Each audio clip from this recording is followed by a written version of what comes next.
Welcome to Boundless Pursuit, a weekly podcast providing motivation, entertainment, and education to anglers and outdoorsmen. I hope that the stories you'll find here will encourage you to chase your passion more fervently, to open your mind to new opportunities and perspectives.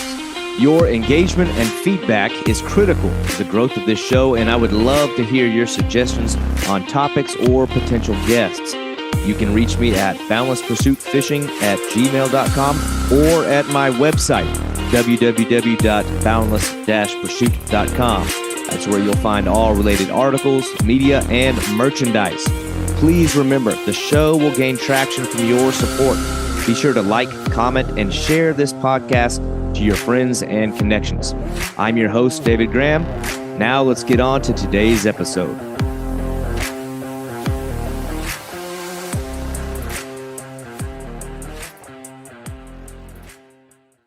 I'm really excited about today's guest because I think that he embodies the modern angler, and he certainly embodies the direction that I want to go with this podcast. A more open-minded fisherman that appreciates variety. And I'm so excited with these young up-and-coming anglers because it seems like now, more so than ever before, you're seeing more and more guys getting out and chasing all kinds of different fish, even the ones that were historically maybe called trash fish. On Instagram, Justin Hinkeldey goes by Fishing Addiction, and the fish that this guy catches will blow your mind, and they really demonstrate the meaning behind the name. This is a young dude that really makes his rounds, does not seem like he's taking his foot off the accelerator, and he's traveling all over the place, catching some mind-blowing fish. And one quick look at the guy's Instagram. I mean, he boasts a really impressive variety of fish in freshwater and saltwater. But beyond just the broad variety is the impressive size of the fish. Trophy fish after trophy fish, one after the other, freshwater, saltwater. He's on ice. He's down in the Keys, just getting around with his small group of buddies, filming and photographing what they love to do.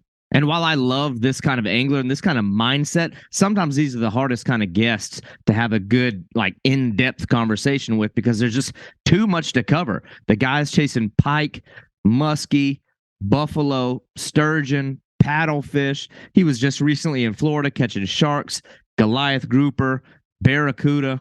It's like there's no rhyme or reason behind what he's doing other than he wants to catch big monster fish. And I freaking love it. It is clearly a motivated young dude who, if he's doing what he's doing now, I can't imagine where he's going to be in 5 years, 10 years. The dude is putting up some awesome fish, and he's like the perfect embodiment of what the well-rounded and just impossible to satisfy young angler looks like. And addiction is really just an understatement for Justin. This dude is all about it. And I've been following Justin for a few years now, and it was really cool to just get to pick the mind of another like-minded, driven young angler with a similar passion for the pursuit of big fish. This is Justin Hinkeldey of the Fishing Addiction Instagram page and the newly developed YouTube page. All right. I'm sure you heard that. Yep. Recordings in progress. So, Justin, Fishing Addiction, and we finally get to talk to each other. Been following your stuff for a while now, and dude, you're like the consummate, young, new age freshwater, and well, now fresh and saltwater angler. But man, you've been making your rounds for ever since I started following you, just getting after it. And so you multi-species guys are always hard for me to do these recordings with because it's I never know where to start, and I got to squeeze so much information into, the hour and a half goes by like that. But man, I see it. Maybe a little bit of a suntan going on. You just got back from Florida, right? Yep. Got fried and then I went to a tan. So yeah. Well, I guess if there's a good starting point, it's easy to start with, when you first picked up a fishing rod and your diapers, but I'd actually rather start with that. I mean, if you're able to give some spoilers, like I said, this recording probably isn't going to drop till maybe after the video series does, but I've seen your Florida expeditions in the past. I imagine this was kind of another chapter to that whole story, but if you can, just kind of tell me how that whole story went, because that's, I mean, you probably still got sand between your ass crack after that one. I mean, you just got back home. Just landed 2 days ago. We spent 11 fishing days down there. The whole idea of these trips that we take is to go down there as Midwest boys and try to do it all on our own. So I guess season one we did take one charter, but I always try to push for us to try and learn how to do these things by ourselves through a lot of research and stuff like that. So yeah, we went down there and we target just pretty much as big of things as we can possibly find. So mainly Goliath groupers, Mhm. bull sharks. We did hook a hammerhead this time around, but didn't Oh, work out well for us. Barracudas mainly for bait, jacks and stuff like that. But my big thing, I love targeting the Goliaths down there, man. They're warriors. They pull hard. yeah. Yeah, I share that sentiment. So I've only been in Florida now for less than 5 years, but like I think a lot of people and like the bulk of their experience is freshwater. Like you look at a Goliath and it's like it just I don't know, it has the body like mechanics of just like a blown up version of like a bass. It's sort of like it looks like a giant bass. Like a So I feel like smallmouth. yeah, I feel like that's where some of the allure comes from, but I don't know. They have like that monster essence about them. They live under the bridge. They live in the caves. They Yep. just look like these like gargoyle, just troll bass from hell. But that's Something for awesome. me, I don't know. I think it was Black to Beach. He sparked it in me, and ever since that, I just Yeah, obsessed with the Goliath, man. I don't know what it is. They're yeah, just incredible, incredible fish.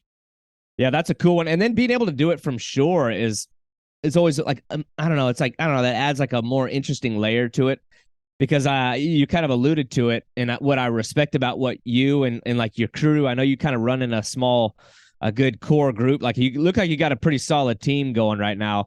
But I Absolutely. love that y'all are doing like the DIY style things where it's like you're doing your research, you're putting in your time, you're learning about like you're laying out a game plan, and then you're just going and from what I've seen, it looks like you're hitting nothing but like I mean home runs. It's like, dude, every Well, time this kid shows up here, he's just killing it. we had some rough days. Don't get me wrong. Yeah. Not everything's gonna work out, obviously, especially when you're trying to do it on your own. Sometimes there's equipment malfunctions or just inexperience, I guess you could say, and losing some of those big fish. We did lose a couple. I hooked the second night. I hooked the biggest bull shark I've ever seen. Oof. I should be putting that clip up soon. Yeah. We couldn't stop it. He was going with the current, and it was just a lost cause, really. But we tried our best. But yeah, a lot of the times it's unfortunately losing fish. Right. So are y'all flying into town or are these road trips? Like, are you Flying. renting cars? Oh, okay. Yep. So Yeah. that even makes it a little more difficult. I do similar trips from time to time, and it's like, then especially you have to like really plan like to be like that minimalist sort of approach unless you can afford to ship all kinds of gear. But Right. I mean, were y'all like paddling baits out or like what kind of gear are you running? Spin We gear? use a drone. We use a drone to fly our stuff out. I'm actually in the Okay. process of looking for a little bit bigger drone so we can fly a little bit heavier baits out. But we use my buddy's Mavic Air 2, and it works out pretty great for us to get our conventional baits out. Okay, because that's what I was wondering. I mean, I guess it wouldn't be too difficult. There's kayak rentals out the wazoo down here, so I Yep. didn't know if y'all were going that route or if I was like, well, I wouldn't think he's catching Goliath on spin gear, but then again, No, no. I just had my new friend, this dude named Gavin, and he's caught him on spin gear, and so it can be done. I don't wouldn't Yeah. necessarily recommend it, but No, we got okay. our own conventional combos. I was running a Squall 50 VSW for that trip, and I got the new Penn Ally 2 rod, the all Okay. roller guide. Pretty meaty setup. It does its job. I could get a bigger reel, I suppose, but everything worked out pretty good. Now, was this y'all's second trip to Florida, or have you done more than one? Or I mean, I know you did one, at least one previous, but is this just like your second time around? This is season 3. We'll be going on to Okay, season 4. so like your progression in like, I mean, let's say after the first time you came here and you encountered these kind of fish, do you feel like your second time and then moreover the third time you're more and more prepared each time? Like, how successful were you in season one? I'd say season 1 was more of a shit show than the other two. Yeah. Season 2, I'd say, was our best for multi-species. We were Hmm. able to get 2 different types of stingrays, 3 different types of sharks, and Goliaths on top of that. This time, though, I think it was the best for big fish all around, like Oh, size nice. Okay. quantity for sure. And Well, that brought along some grinding days because these big fish are smarter, but I think we definitely did good on that scene.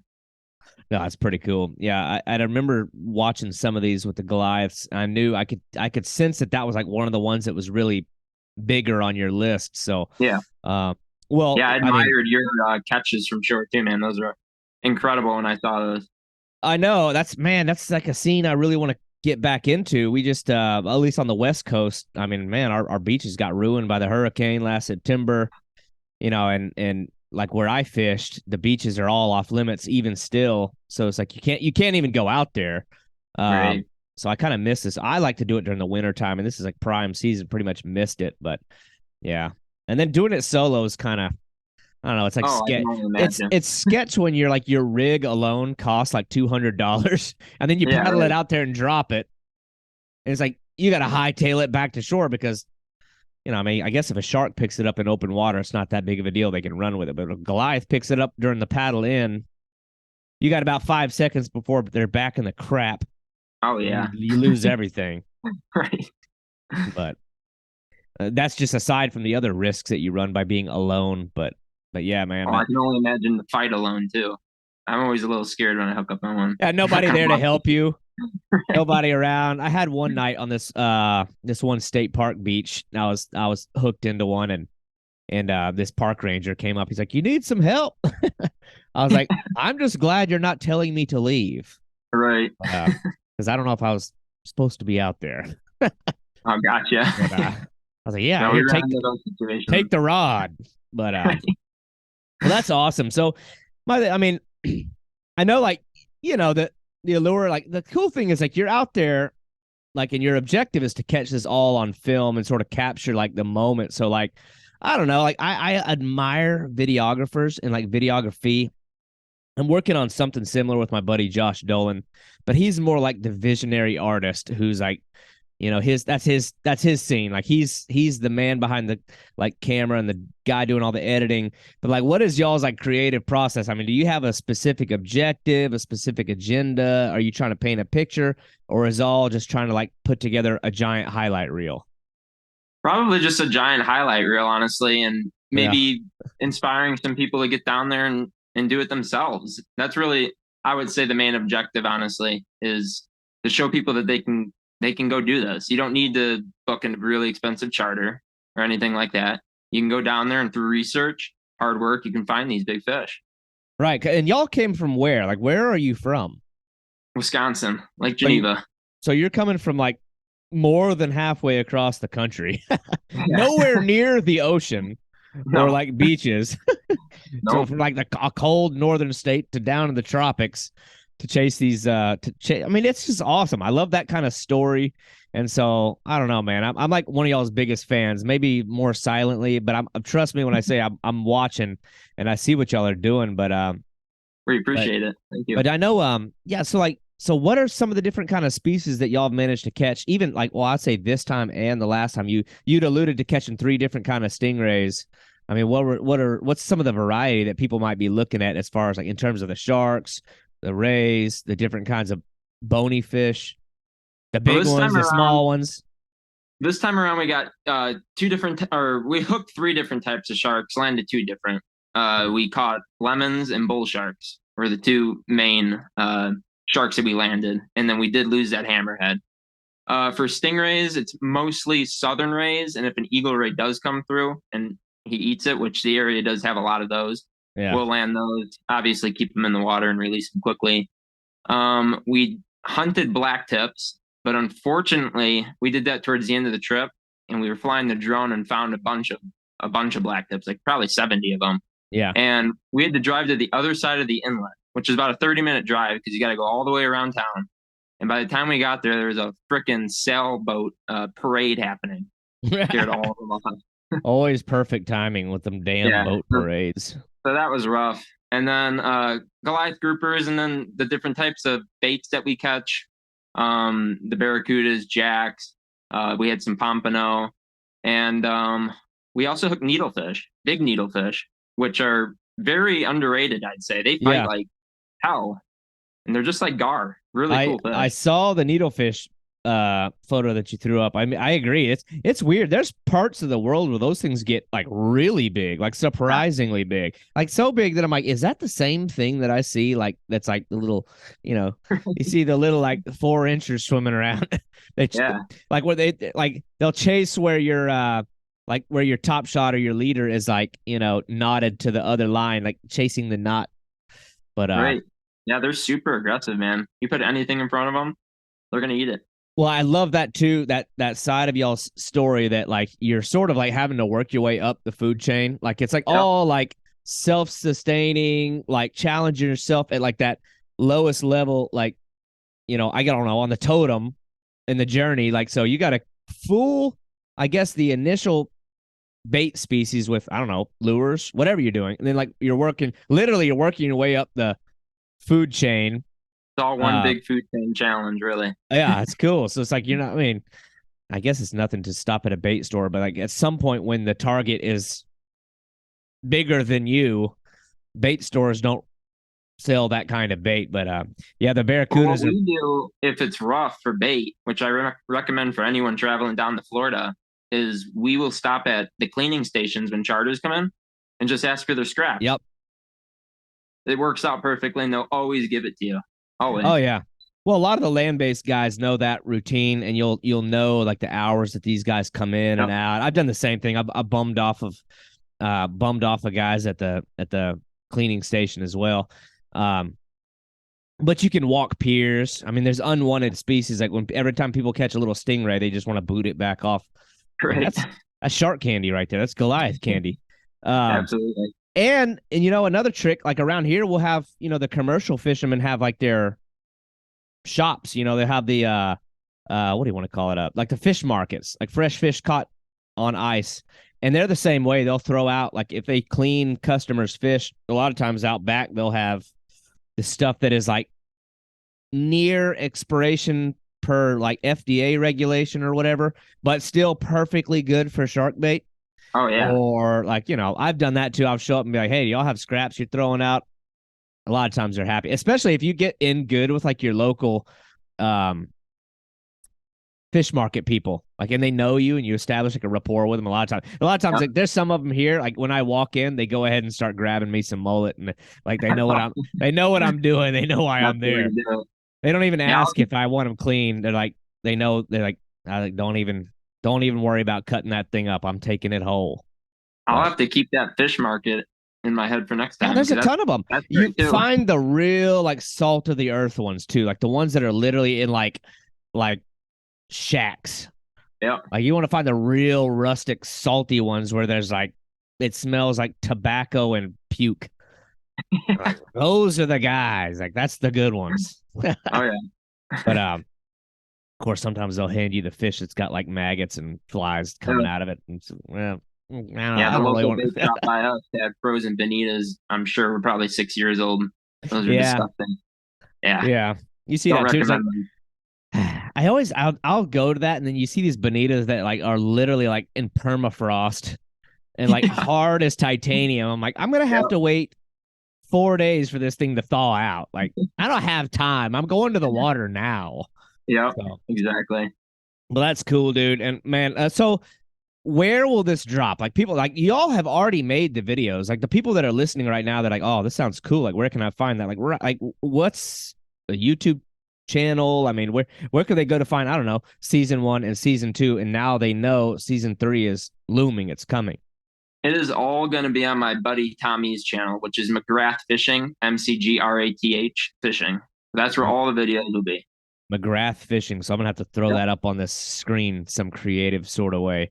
But yeah, I've watched y'all's videos. It's some entertaining stuff. I don't know, man. It's just like I feel like, well, at least I hope that a lot of people that listen to this are kind of either cut from the same cloth or have ambitions to do so. Because you're right, man. It's like you watch enough, I don't know, more formal type of programs, and you get in this idea in your mind that these kind of trips are going to cost you an arm and a leg.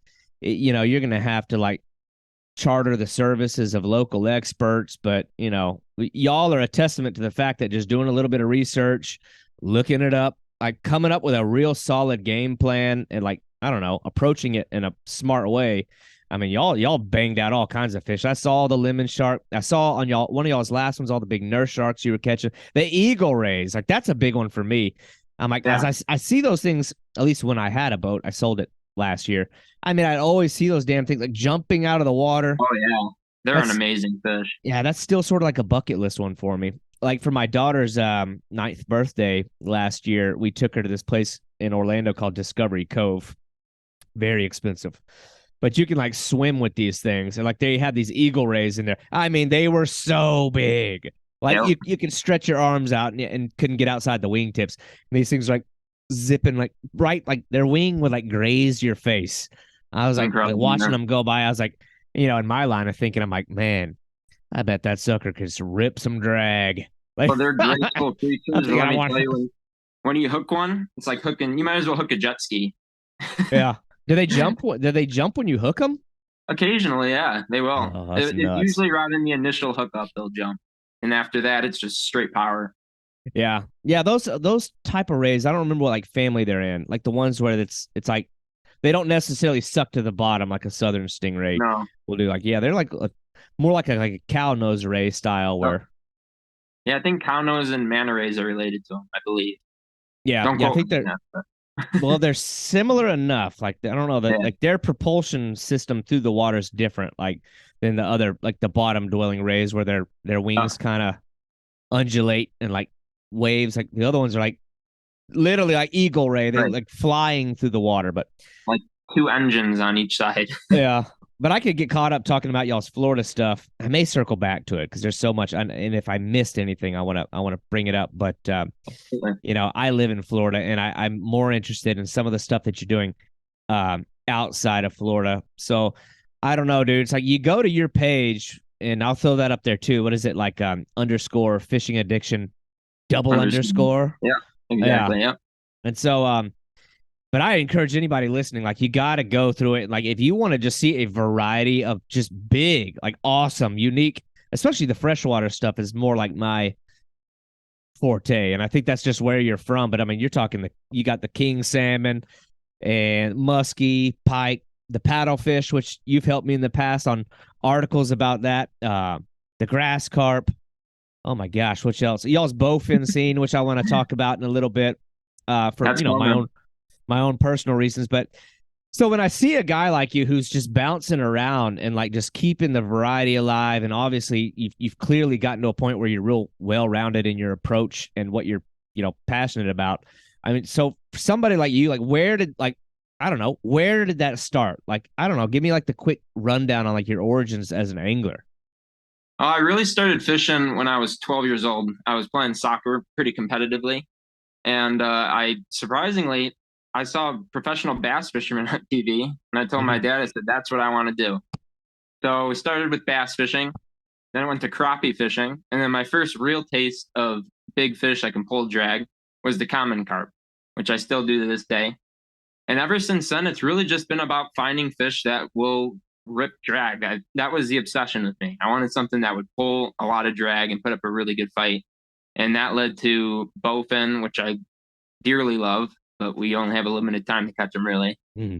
And after that, I just wanted to catch and learn about everything. It wasn't like really like one thing.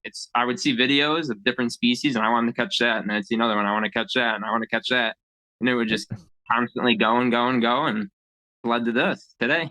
Yeah, that's funny. Well, you know what? I appreciate out of you. You didn't lie to me. You didn't say I've been fishing since I was 2 years old. I've had No, people tell me that you can't. You physically can't do it. I have kids. I've tried to hand my 2-year-old a rod, just like anatomically, physiologically impossible. yeah, So I was like, okay, thanks for giving me a realistic. Like, I've been fishing since I was 1. I was like, you were shitting your diapers when you were 1. You did not catch a fish. Like, exactly. I did the same thing with my kids when they were still in the strollers. I'd like put a bass in their lap. They didn't catch that fish. Like, but that's funny. Like your story is so similar to like a lot of the other guys that I've talked to. That I even throw myself in the same kind of category. You start roughly around that, early preteen, like right at that level where it's like that's right around the time that like young men start to like I don't know, you you're leaving your mama's teat. You know what I mean? Like Right. you want to get out Exactly. there and do your own thing. And a lot of us kind of that in that interior states start with bass and bluegill because Yep. that's what you're supposed to do. That's like the grandfathered in thing. Like if you're gonna go fishing, it's bass and bluegill, like maybe catfish, and so, but it's so funny that you mentioned that like you encountered. I knew you were gonna say carp. Like Yeah. all of these other guys that I've talked to, it's like I was bass fishing at this pond, and then I looked over and I saw this grass carp or common Yep. carp. And for me, it was the same thing. I was like, I don't remember how old. I was probably around 10 years old, and we were fishing these golf course ponds for bass. And my first encounter with like a big freshwater fish was a big grass carp. And I was like, oh, that's what I want to catch. Yeah. Grass carp are amazing.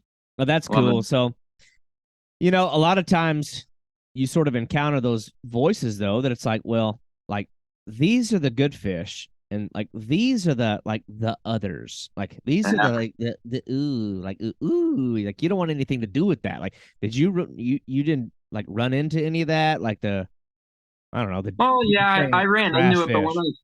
when I started, that was never really like I was never indoctrinated, I guess you can say, with that mentality. Yeah. So when I started carp fishing, um, and I love doing it, I was surprised to hear people hating them so much, Mhm. and I didn't understand why.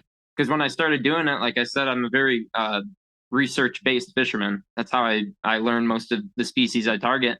It was all British people, so and they loved carp. Yep. So I never understood when people called them trash fish. Why? Why are they? Still don't know to this day. Yeah.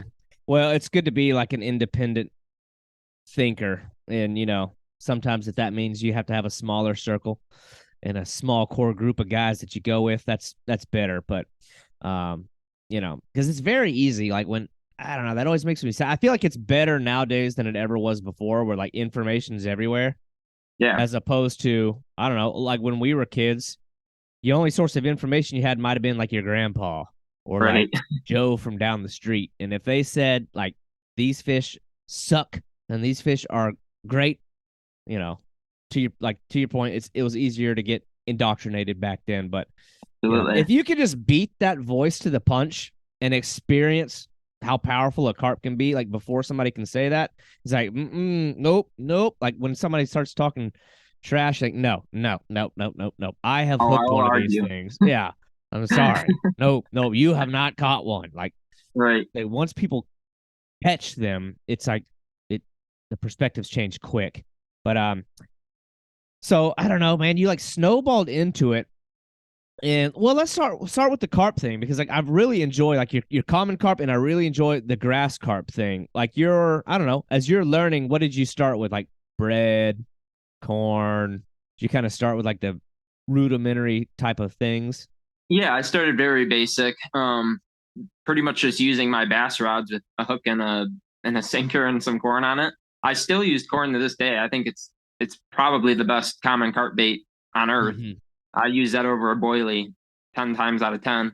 But I mixed it up a little bit now. I ended up switching over to the more European style. I got the European rods, the vital arms. I used the hair rigs and there's their weights and all that stuff.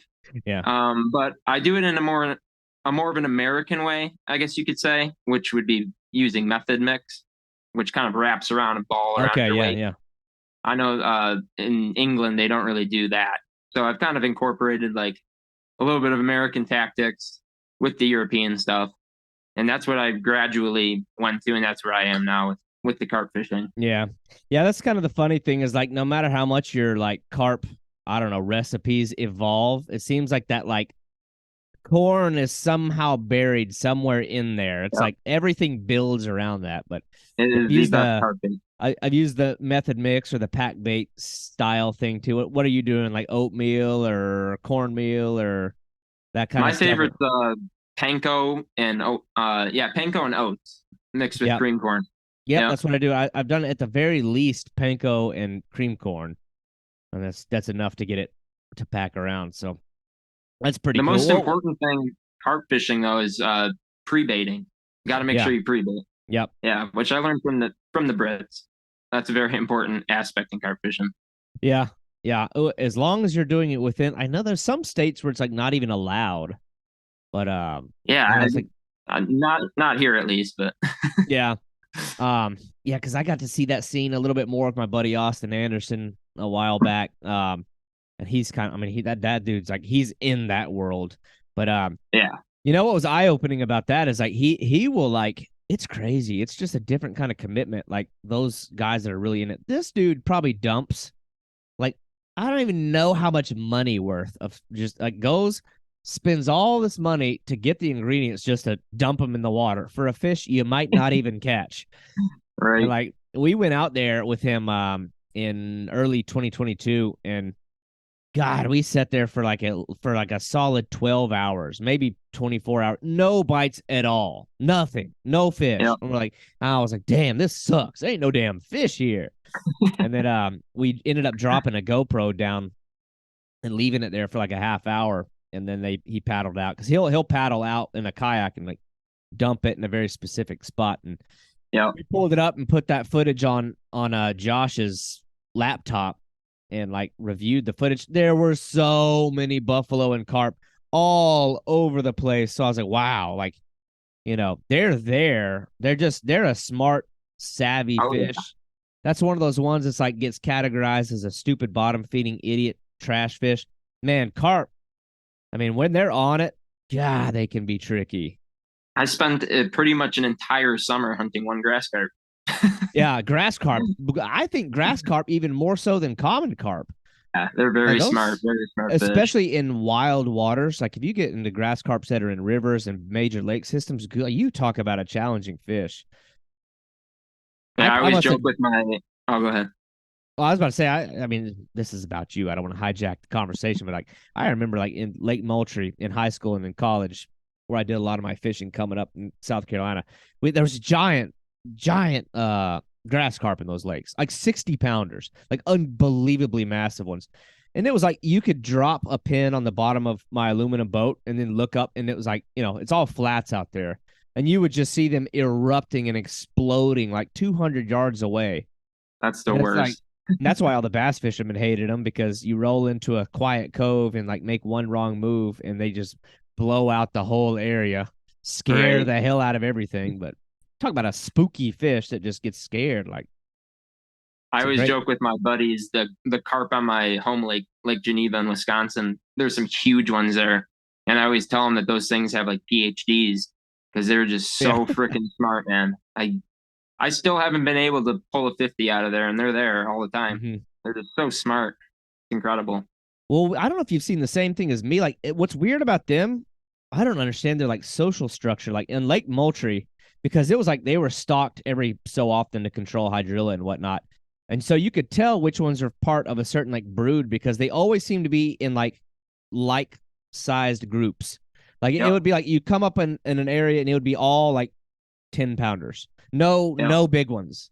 And then occasionally you find the more sparse groups of where they were just like these absolutely like unbelievably giant, like 50 pounders. And they were always the spooky, hard to catch ones. But it was like they were never together. It was always like the big ones were with the big ones, the mid-sized ones were with the mid-sized ones, and the little ones were together. Like, why does Yeah, I that feel like they matter? hang out with the fish they grew up with in their hatchery. I feel like almost sometimes, and I also feel like they have a DNA embedded in their heads to be scared of nets because every time you go to net them, they always make a Yeah. giant run. It's Yeah, very strange. that's always been my thing. And it's frustrating because as you probably experienced, like they for whatever reason they have like a higher like mortality. Like from my experience, it's like you got to move quick. Like when you land them, Oh like yeah, you better get your pictures in quick, get the hook out and get them gone because I've had like actually the biggest one I ever caught died on me and I felt so bad about it. It was 62 pounds. It was wow, so big. And that's incredible. I couldn't bring him in fast. He'd made his way around all these grass mats and I don't even know how I landed him. Like at one point I couldn't even feel the fish on there. He was so embedded in grass. And then I like looked out like 50 yards. I see this gold thing floating to the surface. I'm like, there he is. And I got him and took all these pictures and I don't know. I felt bad. He bit the dust, but I was like, damn. I think they get a swim bladder issue from what I've seen because they always float up upside down and then they have a hard time Yeah. swimming away. There's tricks. with a knife to go up there and like kind of pop a little hole in their swim bladder, but it's pretty dangerous to do. So I'll just always try to sit there with them and revive them as best as I can. But yeah, sometimes they do die, which is unfortunate. Yeah, I've been finding them a little bit here in Florida. Like you'll find them in the canals over on, especially in the Miami area. They're all over the place, but that's one I'd really like to find more big ones. I'd like to find them.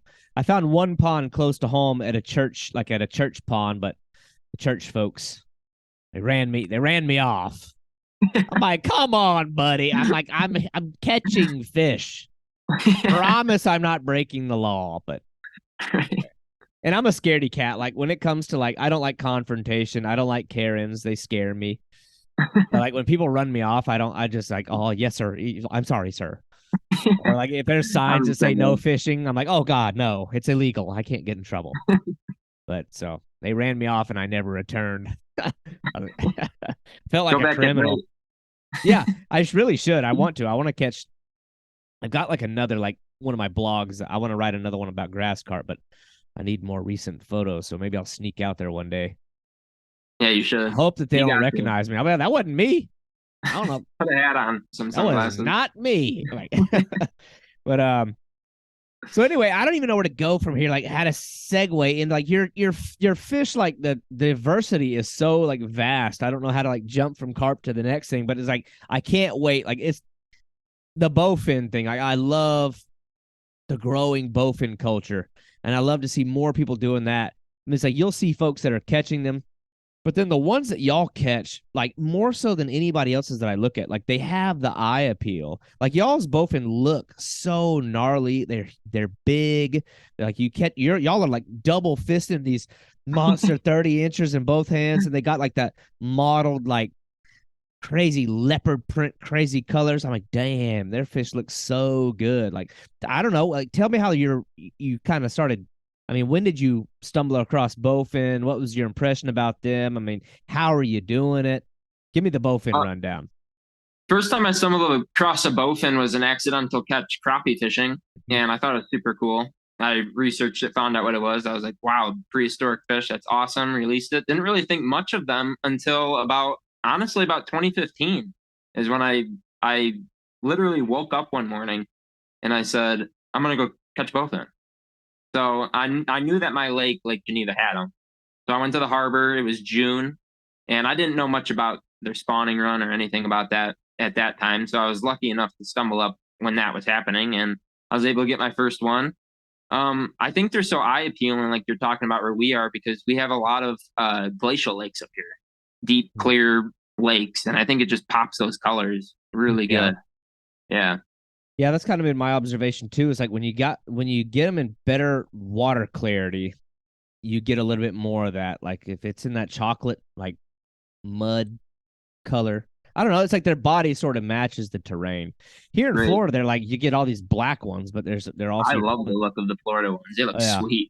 But you pull them out of that tannin stained like that black water. They match the terrain. But y'all's fish, I'm like, man. I've never caught them. I've caught a few in Southwest Arkansas years ago when I was a kid that would get that mottled coloration. But yeah, you got to come up in the spring. Come up here. We'll get you on some really, really pretty ones. The males especially are just beautiful with their neon green and their stripes and the spots. Yeah, y'all got that well. And now they've realized there's two different like distinct species, and like so we don't get the green down here in Florida. You won't see it. Really? Even at peak spawn, the males will have a very faint green in like their pec fins, and maybe a little bit around the lips and the tongue. But as far as the belly, that like chartreuse, like blown out color on the belly, it just doesn't happen. And I remember thinking for years, like in my experience in South Carolina, like and in here in Florida, and then I lived for a while in Arkansas, and I'd catch them in Northwest Arkansas. That's sort of like the line where it blurs, because if you go farther enough in Louisiana, you'll start to find the same type that are in Florida. But in Arkansas and in this one little corner of Oklahoma, you'd get those like crazy green ones. And I remember when I came out to South Carolina, I'm like, these are different. I was like, I don't know what it is, but like this is not the same thing. And so when they came out with that, way your bowfin down there are the same species as the ones up here. You guys seem like you get way bigger average size. way different warrior look to them, and ours are just kind of like, I don't know. They're really pretty. They definitely don't get as big though. I can tell you that. Yeah. I feel like the ones up there get the length. Like you'll see like 33 inches and stuff coming out of northern states, but it's like the Right. ones in Florida, like you'll get them every now and then. It's like they look like Quasimodo, like these just big fat shoulders, Yeah. these little stumpers. I've caught a few of them that look like little footballs. I'm like, what are you eating? So yeah, I can believe in the different species, I guess you could say, between the northern and the southern ones for sure. Yeah, I think beyond that though, I imagine like the behavior is probably similar. Are you fishing around like a bunch of vegetation? And I mean, how are you normally? Are you using baits, lures, both? You have a preferred method at this point? Bait all day. Cut bait specifically is my go-to. I have tried frog fishing for them, but I don't know about the ones down by you, but the ones up here suck at hitting top water. They're awful at it. I don't really have a big problem with it. It's like, but I try to tell people like, if I am using top water, it's only got to be like, it can't be more than like 2 feet of water. It seems like if you're in like a pad field that's like 4 feet deep, I don't know. They're like, it just seems like they don't want to come up that far to get something. It has to be like, if they're laying here and the frog is up like right above them, like, they're happy to move their own body length to get it. But yeah, but I love float fishing. Float fishing cut bait's my favorite. Yeah.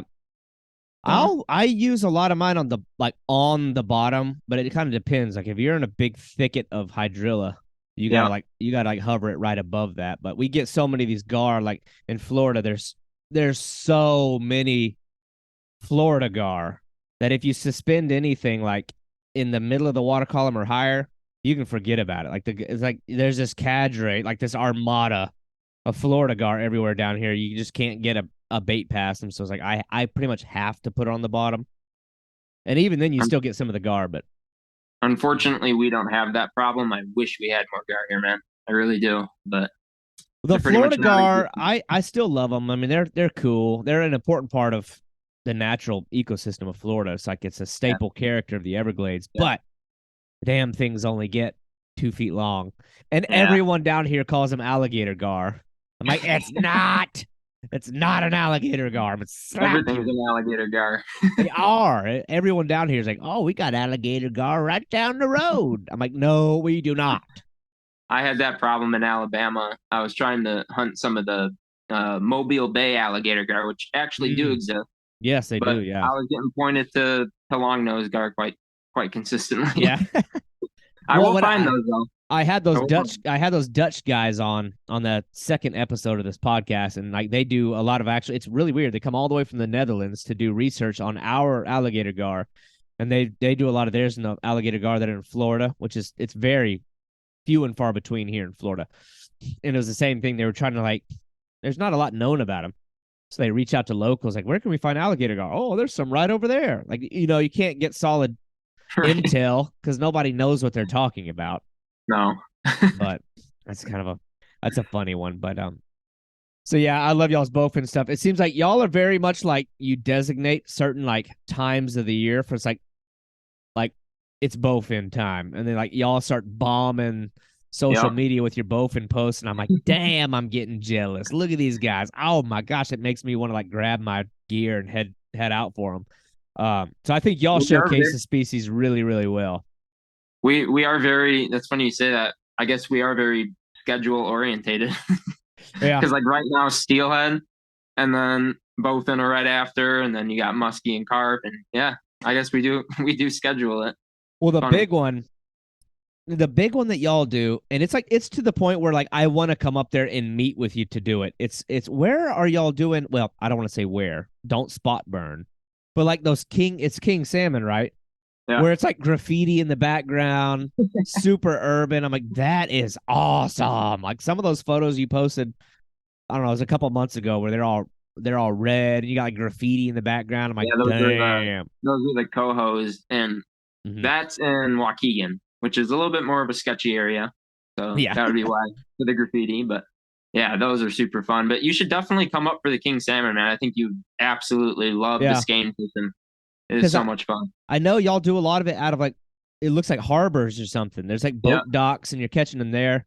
And that looks cool, but there's something about that like guerrilla warfare element of some of those photos. Now, my big thing with that species is like, I'll see those photos. A lot of people travel to go do that, but then I'll see the photos where they're like in the water and there's like another fisherman every 10 feet down the way. I'm like, I'm not doing that. Like, I'm not gonna go.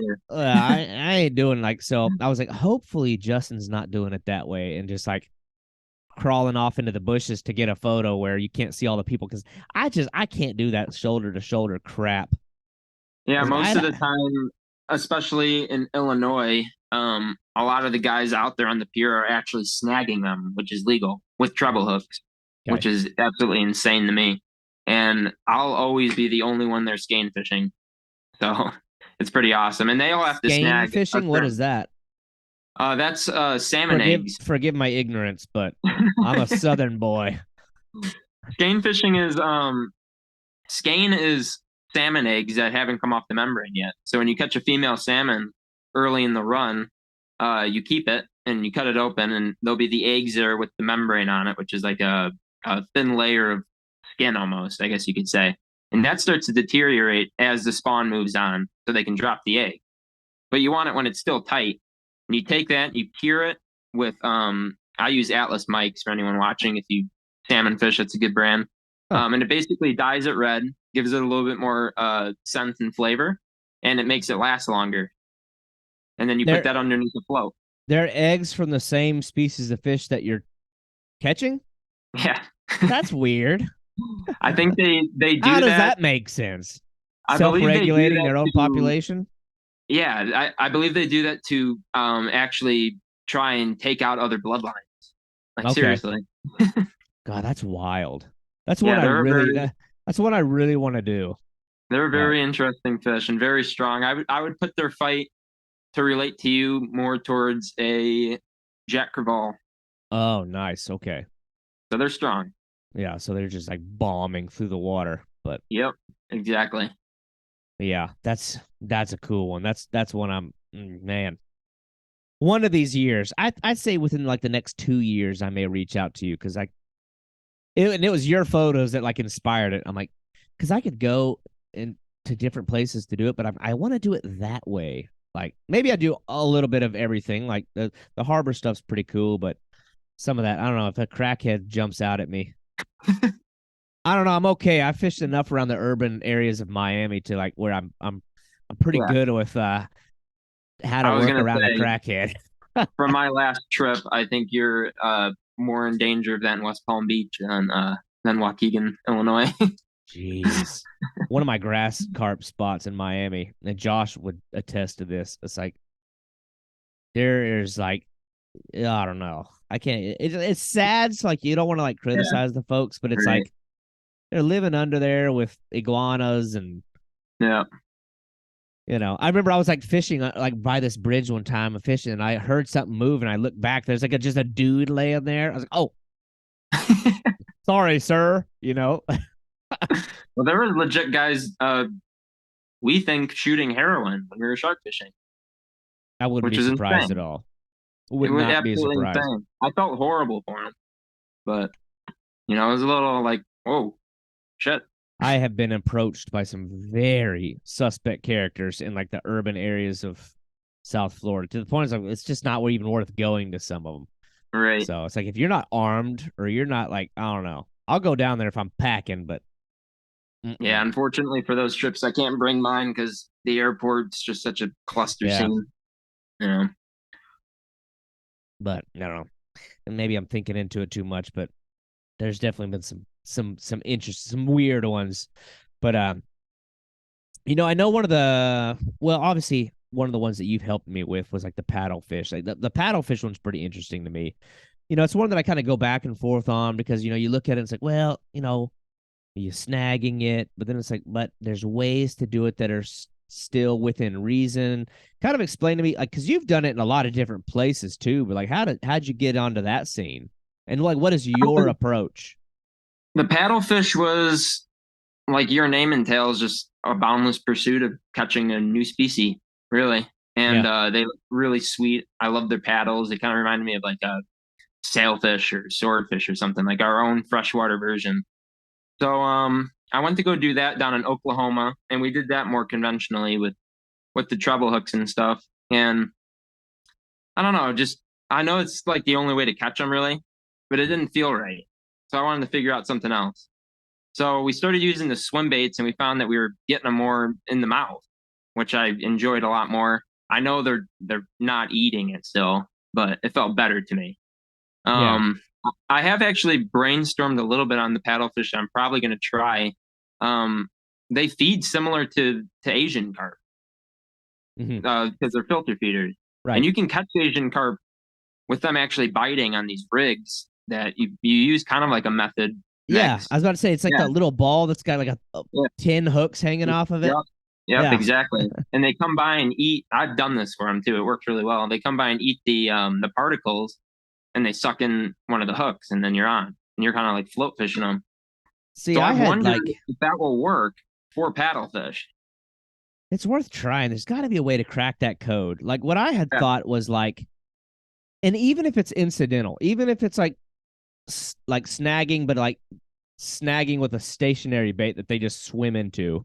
Right. I mean, I know that rostrum is so like in tuned with what's in the water column, but I was like, I don't understand why you couldn't drift like a sabiki rig. Like, you know, you got like 6. Yeah. Of course, if you hook an 80-pounder, I don't know how you're going to get it on one of the little sabiki hooks, but it was like maybe if 5 of the hooks are in its mouth. You can make a beefed up version maybe too. Yeah. And all the hooks are working together because I had like, you know, you can't look at a fish like that and like, I don't know. It's like the imagination gets going because it's like such an amazing animal. Like, and like the opportunity to just encounter something that's been swimming that long. I love the prehistoric fish. So then I look at that. I'm like, I wonder because like, you know, there's different shad that feed the same way. Yeah. I don't know. It seems like a sabiki just drifting down the water that just happens to get in front of their face. I don't know that they would go around it. Like, I don't know that they would dodge it. I also don't know if they would intentionally go after it, but I'm like, you know, I guess they'd have to be really thick in the water for you to just happen for one to swim into that. You got to think too, though, like what are they intentionally going after? You know what I mean? Yeah. Like I know they're picking up plankton, but I don't think they're like seeing a piece of plankton and saying, I'm going for that one. You know? Right. I think they just go in the area. Well, what's weird is, and I know you can't really compare like captive raised fish to like wild fish, but there's definitely enough parallels. But if you go on YouTube and type in like paddlefish feeding aquarium, like in some of these major like state aquariums, they'll dump I don't even know what it is, like bloodworms or something, like little small things, and like you see that paddlefish get triggered. Like now, granted, they understand like when feeding time begins, like, you know, they just sort of become, I don't know, they're like machines at some points, like, oh, feeding time, like, but they're very intentional when you watch these videos of like what they're going after. So I'm like, there's got to be something to that. Yeah, I was thinking that Asian carp thing, or I was also relating them to the Siamese carp, which they're also a type of filter feeder, but people catch them all the time on pop-up rigs, and it's the same type of ordeal where it's like you just got a bunch of particle coming up, and you got the pop-up there, and they're eating all that, and they take the pop-up. Well, it's the same thing with a big mouth buffalo. Like big mouth buffalo are the same way. I've caught one in my life, and I caught it on a range cube on a pellet. And every carp and buffalo guy I've talked to is like, that's not possible. I'm like, it can be done. I've done it. And I don't know if it's because that crap was floating off. I don't know what it was. But of course, the one that I caught was like the biggest one I've ever even heard of. Yeah, that was like, an absolute monster, man. It was a one-time stroke of pure dumb. I was trying to catch bait. Yeah. I thought I snagged an alligator gar. I'm like, what is this? That was an incredible fish. But yeah, there's a lot of things to pioneer still. You know, people think a lot of the fishing stuff's been most things have been discovered already, but that's not the case. There's a lot to discover. Yeah. Well, that's the interesting thing when you start kind of diving more into the multi-species thing, and you kind of like lean more into like the rough fish, or non-game species. It's like I always get more interested by fish that don't have the information like resources. Exactly. It's like you can get online and find infinite ways to pursue bass. But you can't do the same thing to find how to catch like a blue sucker. Right. Okay, and that's kind of one of those like high mantle coveted species among a lot of the rough fish guys. The blues. I've never caught one. I've never even seen one, but I know that they're I don't believe I have either. I know that they're really held in a certain regard. But it's like you have to be like the guy that it's just pure like boots on the ground affair, figuring it out on your own. So I've always loved that side of things. But the paddlefish thing I thought was cool, and you've done it in a couple different states, right? So like, yeah. So like at least Illinois, Oklahoma, Tennessee.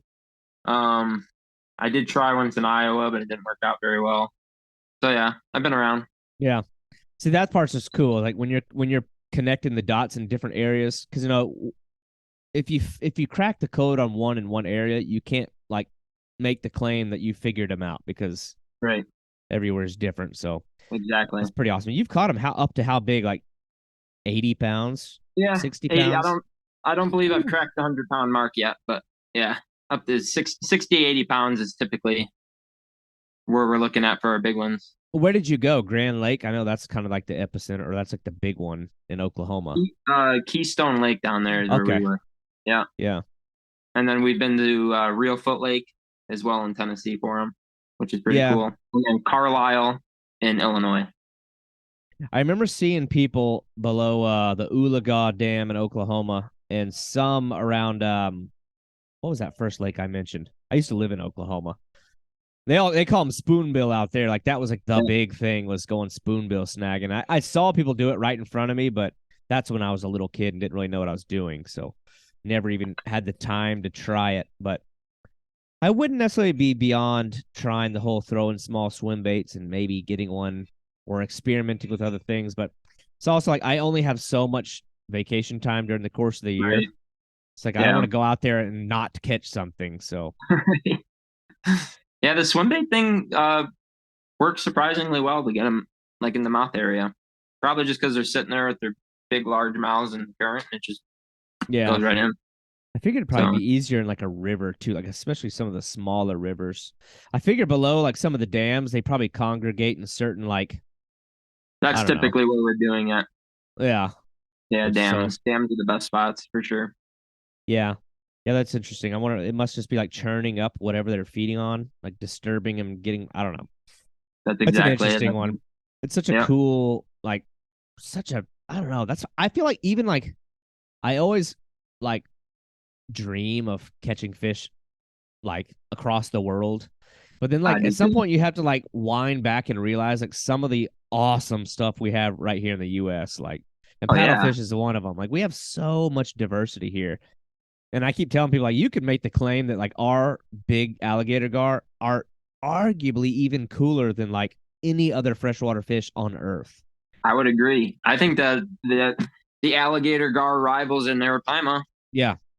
Yeah. The only difference maker is that like where the Arapaima lives is just more, it's more tropical. Pristine. Yeah, it's like, than alligator gar. Like some of them I always say before you leave the country on a fishing trip, you should catch an alligator gar, a paddlefish, and either white a lake sturgeon. or white sturgeon. Yeah. That's what I think. So I'm hoping that at the end of March, well, this one's probably going to happen. I want to go knock off the white sturgeon, and then I may try to get out of the country late this year. But I don't want to I'm like one of those superstitious guys. Like if you put things out there, like you've just cursed yourself. Yeah. Like, I'd rather just not mention my plans because if they don't happen, I'm like, oh, it's because I said it. Me and my buddy Casey are planning on going for alligator gar in June. It'll be my first attempt actually. Besides that Mobile shit show. Well, if you need any insight on areas, just let me know. I can.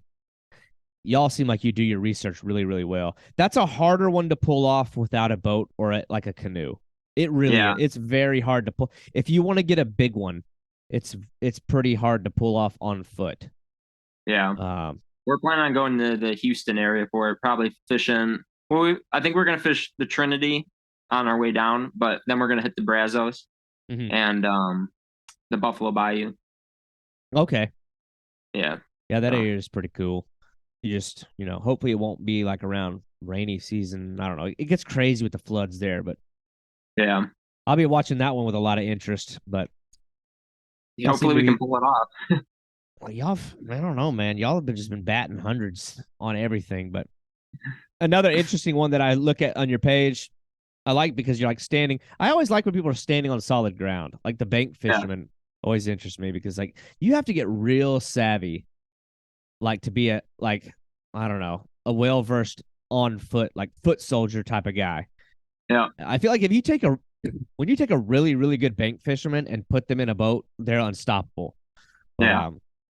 but another one that y'all have that I guess speaks to like the diversity and some of the cooler fish that we have in the U.S. is some of the pike and the especially the muskie that you're catching. That's still one of those like high mantle fish for me. I've never caught a pike. I've had some shots at some muskie in Missouri of all places. A lot of people are like Missouri. There are lakes in Missouri that have muskie, but I've tried for them excuse me, 5 times. Saw them every time. Never could seal it. I hooked up on one. I never got it done, but that's another one I really want to do. But what is y'all? So tell me a little bit about like y'all's muskie scene. You're getting them from shore, which is interesting to me. Yeah, in the springtime they come up shallow. There's a window. Well, we have to wait in Wisconsin for the muskie opener, and sometimes they screw that up because they'll be spawning. So you got to hit a certain window either before, if they're not spawning by the time the season opens, and after they get them in shallow water like that, and then we end up venturing out in the boat. But when they come in like that, especially pre-spawn, they're pretty aggressive, but it's still tough. And I actually saw an article recently that they're so hard to catch because muskies don't go out and actually hunt prey like a pike. They sit and they wait for prey to come to them. Okay, so more of like an ambush, opportunistic type of So that's thing. why I like that springtime because we can kind of, you're not always seeing them, but you do get to see them swimming around. So you can actually put a bait like right on them. Where later in the year, you're going around the whole lake on a boat, casting until you finally find that one. But yeah, the muskie, just surprisingly, if you ever go up and target them, the big baits aren't always the way to go. We've had giants on like bass jerk baits. So Yeah, I think they'll always that. take a smaller prey. I've seen a few of that where they're like on like little walleye jigs and stuff, or like small, big ones too, like on little small things. That's interesting. It's weird to me, like the difference between them, at least from what I've read and seen from a pike. Like they look so similar, but it seems like behaviorally they're like not that similar. No, yeah, definitely a very, very different attitude. A pike is, I'd say, a lot more aggressive. Most of the time, if a muskie comes and strikes at your lure and you miss it, that's it. Yeah. That's all. That's all the energy he's outputting for that hunt right there. And then he'll go sit and he'll wait for the next opportunity. Yeah, that's a cool one. That's one I don't know. It's like that's another one that's like I need to quit thinking and dreaming about going overseas before I catch some of those. Like there's certain ones that like you need to get first. But I don't know. The muskie, we'll see. you should definitely have that on the list for sure. Yeah, that's one I got to knock off. Another one that I've seen that you do is the lake sturgeon. That's a cool one. I got into this period a while back where I was like really really interested in ice fishing for lake sturgeon. It's still something that really interests me, but that's kind of a cool one. I know like your area is pretty, I don't know, maybe well known for them, but like are you doing it through the ice and from shore?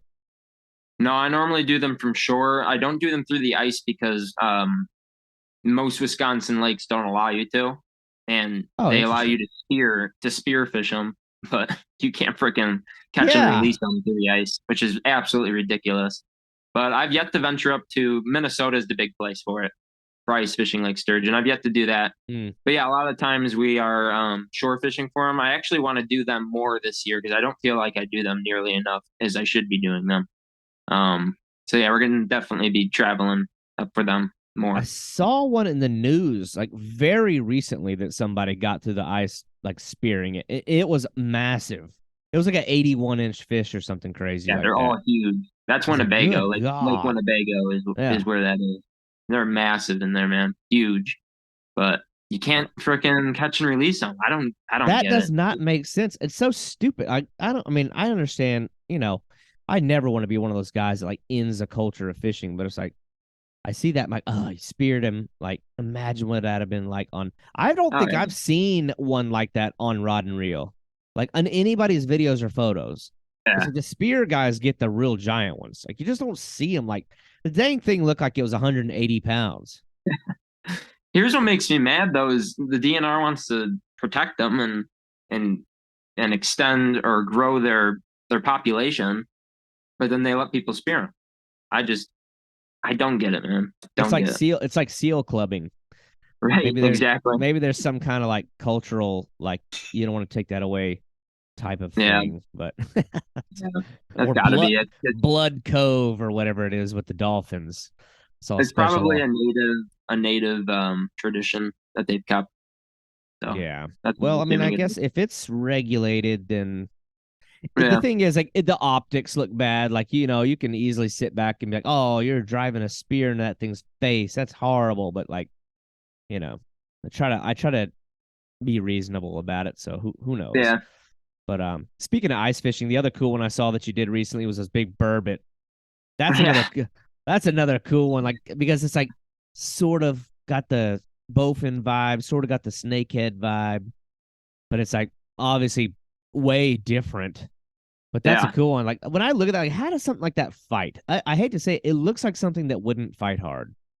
And you were exactly correct about that. They don't fight hard at all until you get vertical with them. Then they kind of fight like a grouper, honestly. Not as strong. Don't get me wrong. It looks like something that would just sort of like worm and squirm. I don't know if they like make runs or not. Thing about those is you have to wait until like mid-November, early December when they come in for their spawn, because other than that, they're out 300 feet of water in Lake Michigan. So you're not getting those anytime in the summer. What's so like the public? Wait. What is like how is it? You know how people get like you see a fish that's ugly and it must be the devil. Like how are they perceived up there? Like, do people like them? Do people think they're horrible? I look at a fish like that, I'm like, that looks like something people wouldn't like. You get a lot of the people that want to eat them because they're very good eating. Oh, that's good. Well, that helps them out. Yeah, you don't really get the catch and release sport fishermen for them though too often. A lot of the times it was just me and my buddies out there until the run started getting real crazy, and then you get a lot of like Polish people out there and stuff. They like to eat those. Yeah.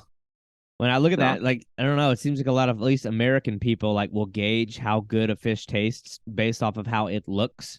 Yeah. Like gar, for instance, and I can't speak on behalf of it because I'm not a big fish eater, but like everything I've heard and read is that gar are actually delicious.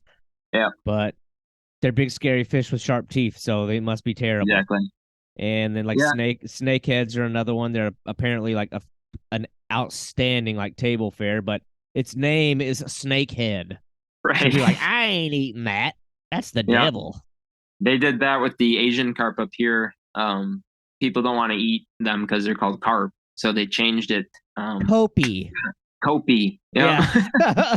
That's so stupid. They couldn't come up with something better than Kopi. It's short for copious because there's such a copious amount of them. I read that. I was like, God, somebody got paid. Like, that's somebody's job. Like, they got paid to come up with that. Like, I'd have named it the David Graham fish, but I was like, if I have an opportunity to name something new, and like I'm like, I stick my name in there somehow. The Kopi. I was like, that ain't gonna happen. It's a carp. Yeah, right. Back to the burbot though. Another thing that does help them is they are a type of cod. They're a freshwater cod. Yeah. Yep. So you hear cod and you're like, oh, well that must be delicious. Right. So that helps them out a lot too. Well, they're really cool looking one. There's a lot of cod out there that I'd like to catch. What are those ones up in Alaska? Ling cod. Those look cool. They're like a giant mutant monster version of a burbot. Thing about fishing for cods though is, especially for a southern guy like you, it's going to be freaking cold. Yeah, I know. Cold and miserable. I struggle with that, but I got to get over it. And that's why I even said, like, I would love to do the ice fishing for those sturgeon. I would like more want to catch them through the ice than anything else. It's like Yeah. I want to experience ice fishing at some point, just like, you want to round out your experience as an angler, whether it's fly fishing in the mountains or flats fishing in the Keys or fishing in the Blackwater, like Cypress Swamp, like all the different like dynamic scenery. But it's like part of that has to be staring at a hole in the ice. I'm like, you think about a style of fishing that could drive a man crazy. Oh, it makes you lose your mind. Staring at a hole, like, And then then you like get the ice quake. you think that the ice quakes. Oh, that's wonderful. Have you ever seen the clip? It's on my buddy Tommy's Instagram. We had a massive one where we actually moved depths. The entire ice sheet moved. Oh, that's spooky. If I started hearing Yeah. cracks, if I started hearing noises, that bothered me. Oh, it's gonna crack. It always does though. It's usually just new ice forming. I'm naive enough about it though. Like I look at the guys that like drive their like tundras out onto the ice. I'm like, hell no! What are you doing? You know what's crazy about that is all you need is 8 inches. Yeah, I don't think like when the guy. It's like when the ice has a layer of snow over it. I feel like that's safe. But when I see the guys out there and it's like a sheen, like it looks like you should be Really? ice skating on it with skates, I'm like, I ain't doing that. Yeah, you got to put like chain and shit on your tires for that too, or you'll just slide around. Yeah, I'd be wearing some kind of like safety suit. But but man, I don't know. So like, I don't know. So you've caught all these different kinds of fish in like freshwater, saltwater. Do you have like a species though for you that's like the one? Like it's like your heart is with this one fish. Like do you have one that you feel like sort of like, I don't know. I don't want to say like defines you, but I feel like everybody's kind of got that one that's near and dear to their heart. Like, do you have a favorite? Oh man. Or does that seem like to sort of bounce around? Is it for freshwater, saltwater, or both? Let's start with freshwater. Um, Freshwater is probably going to be a tight one between a muskie and a salmon. It's got to be. Saltwater is a Goliath. Yeah. Don't even have to think about that one. What's the deciding factors or like what's the elements putting the muskie against the salmon for you? Salmon they just fight super hard, super action packed, and I love float fishing. Mm-hmm. Muskie is just the hunt. I love the hunt. That's like the one fish I feel like I actually am like going out and hunting. Yeah, So that's I love cool. that aspect. And when you get one, it's very rewarding. I was about to say, I imagine the reward at the end of the process is more fulfilling. Yeah, I mean, you got all these things, paddlefish, sturgeon, and all the other stuff, but nothing's more rewarding than pulling up a mid 40 to 50-inch muskie. Yeah, well, I can't speak from experience, but I believe it based on what I see. That's one I got to do. But so I know you just did some travel weeks ago. I mean, you still like have some sunglass tan going on. Like it's still on you. Like the sun is still on you. But do you have any kind of, I don't know, tentative or near future plan? You got any other kind of travel plan? Well, you mentioned the Texas thing, but you got any other kind of travel plans coming up? I'd say in the near future. I do potentially have some international stuff. I know my family wants to go to France, and I'm like, I'm on board, and I'm bringing fishing gear, because I want to try to get a Wells. The Wells catfish, yeah. Yeah. I've got some connections out there. That's a good thing about like social media and stuff. It's like I remember the days when it was called social networking sites. And then like somewhere along the way it changed to social media. I feel like if you use it as a networking tool, it's a little harder to do. It's especially with anglers, because everybody's like, you're suspicious. Like, what are your intentions? Like, why are you asking me about this? People try to steal your spots and stuff. But over the course of time, the good thing for you though is like if you were to reach out to somebody and then like the first thing they're going to do is some investigative research. Like, who the hell is this guy? And then it's like you have showcased, a clear ability like to do this stuff and a clear passion for the fishing. But yeah, I've got a couple of connections out there in France. That's one that I'd like to do as well. But yeah, that's one thing I got to do is make some connections out there. And then me and my buddy Tommy were talking about potentially doing a Thailand trip over to those fishing resorts. Yeah, to get Mekong. That's really the only place you can get one and a Yeah. Siamese. Unfortunately, they've wiped out that population Yep. over there. They're pretty much, they're pretty much not in the wild rivers, which is sad. Yeah. I'd like to visit. I'm Greek, so I'd like to go to Greece. And I know Okay. there's opportunity for bluefin tuna there from shore, Oh, which is kind of yeah. wild. And then within this year, we're planning on going back to Florida too in August, hopefully, to Okay, do cool. more groupers and sharks and stuff like that. And that's really it for as far as I can see right now. Now, I can't remember. I know y'all like banged out like the peacock bass and some of the exotics. Did y'all did the snakeheads too, right? The bullseyes? We've tried to do snakehead, but we haven't really found any great spots for it. And we Yeah. only usually put one day for freshwater because we want to just concentrate on pounding Right. out those saltwater fish. This time around, the peacock sucked. I'm not gonna lie. We just didn't really have that great of a time for it. There I was did a big cold spell yeah, a few months ago. I know on my side of the state, like because we have them in Naples on the western side. They're not as well known. They don't get as big. But we did have a cold front a couple months ago, like an uncharacteristically, and the peacock bass, like they just can't do it, especially right. the ones in canals. Like if you go to the canals, they have no like they can't get to depth. I mean, it smokes them. It takes them out. I think So that's probably what was going on. We did get a lot of the Florida gar though. They had no issues. They were popping up everywhere. yeah, Hundreds. some of them you can walk across those little suckers sometimes. You know, it's funny though. Like there's been times where I wanted to go catch them. You know, everything's easy to catch when you're catching them on accident. Right. When you Exactly. try to catch Florida gar, you can be in a school of literally 300 of them and only find a couple of them that really want to touch a bait. It's really weird. It is interesting. Yeah, that is true. Yeah, That is very true. it's strange. But then, like, you know, you see the bowfin down in the bottom and you want to sink a bait to them and it's got to get past this impenetrable fortress of gar. And then suddenly they want to eat. That is one thing I got to do is try to get a Florida bowfin. Haven't done that yet. Well, I would say if you want to get a nice one, anything south of Lake Okeechobee, they get smaller and smaller and small. I don't know why. They're plentiful down in the glades, but the real money area. I don't know what it is.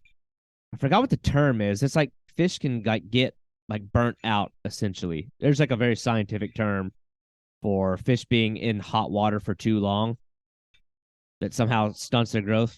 Anyway, Right. I'm not a scientist, but I feel like it's like the Caloosahatchee River is where I get a lot of my big ones on north up to like the Tampa, like central Florida and like the Kissimmee chain of lakes and those rivers. That's the sweet spot where you got a real chance to get like the big monsters. But like when you play around like the Tamiami Trail and the canals down the glades, you'll find them, but it's just like, or like Alligator Alley. A lot of people like to catch them on Alligator Alley on I-75, but you'll get them. You'd be hard pressed to find one much more than maybe 10 pounds if you get lucky. For whatever reason, they're just not as big. But I also got to come down to your area in Florida. I've actually never been to the West Coast. Never, besides I guess in Alabama, never fished like that part of the Gulf of Mexico. It's different. I feel it's much more peaceful. I mean, the East Coast, they call it the Beast Coast for a reason. I mean, that's where everything's going to be bigger. But land-based Goliaths, West Coast is where it's at. Yep, that's what I heard. If you want feet on sand, West Coast is where it's at. I can show you some areas for that. I ain't gonna be spot burning, but most people know. But the West Coast is really the spot to do it. If you want that shot on the beach, really the West Coast is better for it. But yeah, I'm used to off a pier getting down in concrete rocks and shit. So yeah, that can be tough. But, yeah, dude. But it's cool to learn about what you're doing and what you're already doing is so interesting. You're like I remember when I was kind of brainstormed the whole concept of doing this podcast. I'm like, I want to bring people forth that are relatable. They're like, you're just going after it and catching a lot of different kinds of fish, like the varieties there. So love what you're doing. I'm really interested in seeing the future plans. Have you thought about doing the northern snakeheads? Like that's a pretty cool scene. I have not. That's East Coast, right? Like more northeast coast. Yeah, like the snakeheads and stuff like that. Yeah, I haven't thought about it yet. That's a cool one. That's one that y'all might enjoy doing because that's a very from a multi-species, like experiencing something different angle, it's an easy one. Yeah. Like that's a growing scene. That's a really cool one. And those are giant snakehead, they're correct. They're not bullseyes up there. No, they're not giant snakeheads. They're northern snakeheads. Oh, northern snakehead. The giant snakehead, like the Tomon or whatever they call it, those like black and white ones that live over there in Malaysia, those do not live in America. Okay. I don't know if they've ever lived in America. They're so much different. Like, that's one I'd love to go catch, but they're weird. Yeah. People catch them in like 30 feet of water. Like, they're not like the swampy dwelling type of fish. I've heard they can be pretty tough too, from what I've seen. Yeah, I've heard that they're brutes. I've had one guy on here already on this podcast that's gone after them, and he described them. It just sounds like it sounds totally different than what you're used to with a bullseye or a northern snakehead. But that's one. I mean, I know you're a freshwater guy that likes that kind of variety. The experience of chasing the northerns, I feel like, is more. It's more. I don't know. I think it's cooler than our bullseyes, but I will say the bullseyes probably fight harder. I don't know. It's different. It's just weird. But, yeah, dude. Well, looks like I got some research to do there.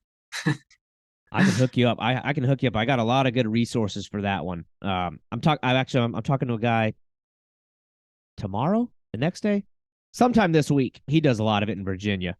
But they're cool. They're just a really awesome looking fish. If you want one that's got the eye appeal, like northern snakeheads are really cool looking fish. And it's very much like musky fishing, more fast paced. It's very much like the hunt. And like, you know, our bullseyes, it's like, you know, I don't know, you're fishing behind a dumpster behind McDonald's. Whereas here it's like pristine, like you feel like you're in the wild and like you're very much chasing something. It's more like hunting. It's cool. I think you'd really enjoy that. But check that out. Anyway, add that one to the list. I want to see you do it. But definitely, dude, I love what you're doing. I love what you and your whole group are doing. So I guess just to remind people one more time, your Instagram handle and any other guys that you want to throw out. I know you kind of run in a cool little group. I know Casey, I follow him. All awesome guys. I love the small. I don't know. I like the small team that y'all got going on because y'all are nailing it. But just let them know like your Instagram or the YouTube channel that program y'all are working on is one more time. So mine's _fishing addiction __. I also have a YouTube channel, which I'll be starting to post on soon. That's just Fishing Addiction. And then my buddy Tommy is McGrath Fishing, MCGRATH Fishing. And he has a YouTube channel and do the same thing. And then Casey is CZ Fishing. And he's kind of like my OG right there. That's who I started with. Yeah. And then we met Tommy through Instagram. And then we have a little trio. Yeah, that's pretty cool. I've been following y'all's stuff. Y'all are killing it. I can't wait to see what's next. I'm sure it's going to be something big and crazy. But Justin, man, I appreciate having you on here. Awesome conversation. Again, I encourage anybody to go out and take a look at your stuff because you won't be disappointed. There's plenty of scrolling to be done. You'll see the whole gamut of different freshwater and saltwater fish. Awesome social pages. I appreciate it, and thank you for letting me on, man. It was awesome talking to you, finally. Yeah, dude. Well, it won't be the last time. We'll be in touch. Yeah, let's meet up sometime. I think we do amazing. For sure. Next time you're in Florida, I mean, hell, it's just a 2.5 hour drive for me. I'll meet up for a little bit I'll get in on some of that action. We got to do something like that. We can't be in the same state, small drive away and not meet up. So we'll do something for sure. All right, dude. Have a good one. Take care. Thank you for listening to the Boundless Pursuit podcast. If you enjoyed this show, your feedback, comments, and reviews are very important to me. Also, this podcast is just one element to a much bigger content outlet. I urge you to head over to www.havrodswilltravel.com where you'll find audio, visual, and written editorial content. That is 3 dimensions of awesome fishing content brought to you by a very dynamic team of anglers. I hope that you'll tune in next week as we continue to build this program and have interesting and skilled anglers each Thursday. Thank you for listening.